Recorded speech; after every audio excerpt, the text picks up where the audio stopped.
各位觀眾，你以為月入10萬就穩坐中產？一場小病，一封裁員信，隨時可以將你推落斬殺線。今集帶你拆解華爾街女將嘅9招防斬殺生存術，仲有7大溝通陷阱，教你點樣唔再被人睇死。中產斬殺線，香港人最唔想面對嘅現實。近年斬殺線呢個詞語喺香港社交平台瘋傳，原本嚟自電子遊戲，意思係指角色血量跌至臨界點，一擊即死。現實中呢條線成為中產階層嘅夢魘，一旦失業、患病、資產縮水，生活方式隨時崩潰，跌落社會底層。根據港大經管學院張日飛博士分析，香港中產嘅斬殺線並非貧窮線，而係生活方式瞬間瓦解嘅臨界點，當中包含2大核心變數，分別係負資產以及現金流中斷。香港中產嘅壓力遠超外界想象。匯豐2024年調查顯示，受訪者認為要擁有超過2000萬元資產組合，先至可以實現理想退休生活。但實際只有38%嘅人有信心達標。樓價下跌、供樓壓力、子女教育、醫療開支、照顧長者，全部都係剛性支出。一旦收入出現波動，現金流即時轉負，負資產業主更無法賣樓自救，陷入高薪窮人嘅死局。更可怕嘅係，香港中產普遍缺乏社會安全網，政府資助、福利門檻高，稍有積蓄即被懲罰，唔敢病成為中產嘅真實寫照。有退休人士直言，辛苦儲落嚟嘅積蓄反而令我失去申請福利嘅資格，感覺好似被懲罰。呢種上唔到天落唔到地嘅夾心階層焦慮正喺度蔓延全港。華爾街女將9招防斬殺，財務生存術全公開。面對斬殺線威脅，曾任高盛、先鋒基金、道富銀行等大行嘅華爾街女將提出9招防斬殺生存術，成為中產自救嘅金科玉律。呢9招包括： 1. 現金流為王，保持至少12個月嘅現金流儲備，應對突發失業或醫療開支。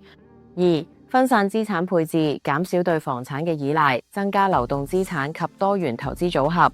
3. 嚴控槓桿，避免過度借貸，審慎管理按揭及消費信貸。 4. 保險防火牆，購買足夠醫療、危疾、人壽保險，為家庭建立安全網。 5. 主動增值自己，持續進修，提升不可替代嘅技能，應對 AI 時代嘅職場變革。 6. 預算紀律，建立清晰預算，嚴格執行4-3-2-1法則，即係40%固定開支、30%投資、20%儲蓄保險、10%生活品質。 7. 目標分賬法，將收入分流至不同戶口，確保投資、儲蓄、開支各自獨立。 8. 善用稅務優惠，用盡強積金、自願性供款、延期年金、自願醫保等扣稅工具。 9. 危機預案，定期檢視財務狀況，預設應對失業、資產縮水等突發事件嘅行動方案。呢9招不單止係理財技巧，更係一種防禦性思維。香港家庭月入10萬，表面風光，實際上供樓、教育、家用、醫療等開支已經壓到令人喘不過氣。根據分析，3人家庭供樓每月3至4.5萬，子女教育1至2.5萬，4大長老家用8000至2萬，基本生活費1.5至2.5萬。可想而知，儲蓄空間極度有限，生活方式通脹更加係無形殺手。收入一升，消費即時升級，換樓、換車、豪華旅行，結果賺得多，花得更多，儲蓄反而減少。要打破呢個惡性循環，必須建立預算紀律，讓儲蓄及投資嘅增長快過消費升級，否則一旦遇上經濟逆風，隨時跌落斬殺線。7大溝通陷阱，聰明人點解會一開口就見底？財務防守之外，話語權同樣決定中產能否贏在起跑線。美國行為專家 Cody Sanchez 指出，聰明人最常犯7大溝通自毀陷阱，令自己喺職場、社交場合被人睇死。1. 過度 hedging， 閃縮語氣，經常用我唔肯定、可能、應該係等語氣。令人覺得你冇自信，專業度即時大打折扣。學術研究證實 hedging 雖然可以表現禮貌，但過度使用會削弱說話嘅權威感。二 over-explaining 過度解釋，怕被誤解，於是不停補充細節，反而令人覺得你唔信任對方嘅理解力，甚至覺得你自己都唔肯定自己嘅論據。三講得太快，緊張時語速加快，聲線提高，無意中傳遞唔穩陣嘅信號。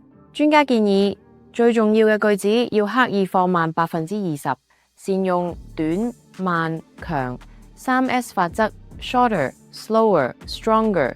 4只講規格，唔講故事，沉迷細節，忽略故事性，觀眾只會記得情感轉變，唔會記得你講過幾多數據。Steve Jobs 嘅蘋果發佈會就是用極簡嘅語言講未來願景，令全場信服。5怕 show off，唔敢表現自己，過分低調，怕被人話自大，結果永遠留喺自己嘅陰影。其實適度展示自己，簡單有力地表達觀點，反而令人覺得你有實力。6冇準備，以為自己叻就唔使排練，結果臨場失準，超時，語無倫次。頂尖演講者都會反覆練習，刪走多餘字句，練習停頓，確保每句都落地有聲。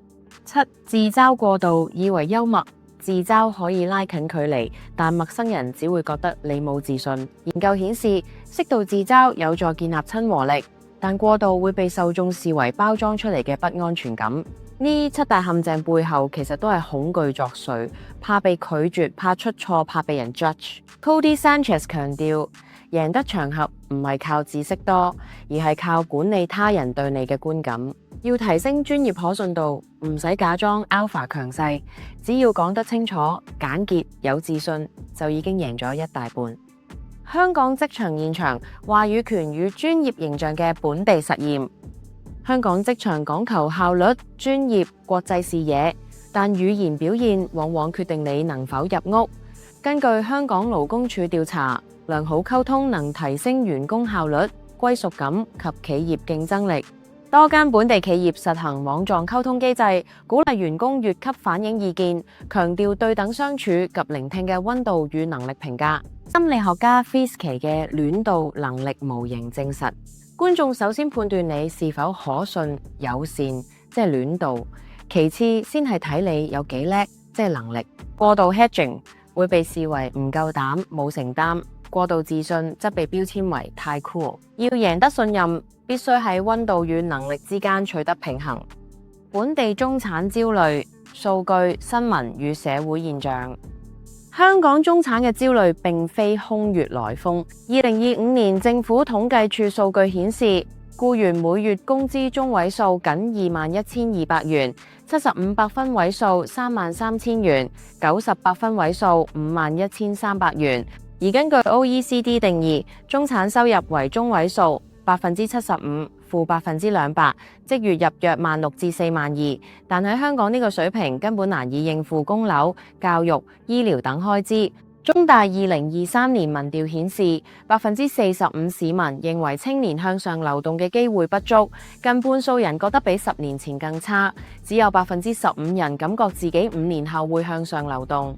22%預計會向下流動，社會階層流動停滯，令中產階層上唔到天落唔到地，焦慮感持續升溫。新聞報道亦揭示中產家庭面對唔敢病嘅現實。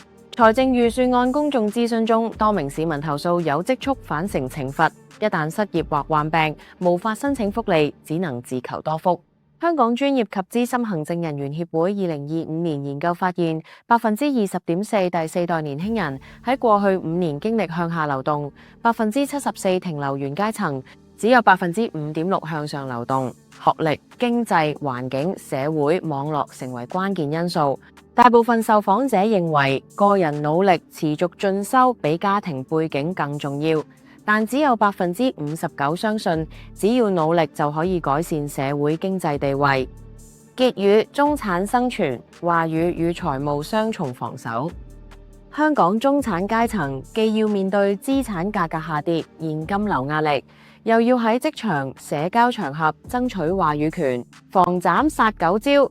結合7大溝通陷阱嘅修正策略，正正係現代中產嘅生存之道。真正嘅財富不止於賬面數字，而係即使面對風雨飄搖，依然有選擇生活方式嘅自由與底氣。面對未來，只有主動應變、持續學習、勇於表達，先能夠穿越斬殺線，守住屬於自己嘅中產尊嚴。如果你都想學識中產生存術，記得訂閱我哋頻道 Like 同 Share 呢條片，留言講下你最擔心嘅斬殺線時刻，或者你有咩防守招數，等大家一齊進步。多謝收睇，下次見。